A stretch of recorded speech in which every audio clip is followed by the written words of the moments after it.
చంద్రబాబు గారు ఎస్సీలకు ఒక అద్భుతమైనటువంటి ప్రయత్నం చేస్తున్నారు వాళ్ళ డెవలప్మెంట్ కోసం. 4074 పాసింజర్ ఆటోలు ఇది ఇవ్వాలన్నటువంటిది ప్రభుత్వం తీసుకున్నటువంటి నిర్ణయం. దీనికి టెండర్ల కమిటీ ఖరారు చేస్తున్నారు. అలాగే రైతులకి సంబంధించి ఎస్సీ రైతులకి పవర్ స్ప్రేయర్లు, మోటార్ ఇంజనీర్లు ఇస్తారు. ఇందులో ఈ ఆటో ఒక్కొక్కటి 3 లక్షల రూపాయలు ఖరీదు చేస్తే ₹1,00,000 రాష్ట్ర ప్రభుత్వం ఇస్తుంది, కేంద్ర ప్రభుత్వం 50,000 ఇస్తుంది.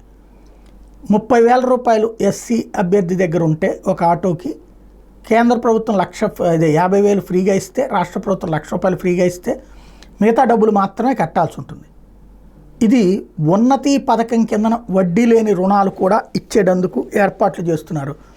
ఎస్సీ రైతులకు 1,50,000 విలువైన వ్యవసాయ పరికరాలను కూడా రాయితీ మీద అందించబోతున్నారు. పవర్ స్ప్రేయర్లు, మోటార్ ఇంజిన్లు, బోర్ డ్రిల్లర్లు, మోటార్ రివైండింగ్ మిషన్లు తదితరాలు కూడా ఇవ్వబోతున్నారు. టోటల్గా 2,685 మంది రైతులకు వీటిని అందించబోతున్నారు. ఇందులో కూడా 50% రాయితీని కేంద్ర రాష్ట్ర ప్రభుత్వాలు అందించబోతున్నాయి. 10% లబ్ధిదారుని వాటాగా ఉండబోతోంది.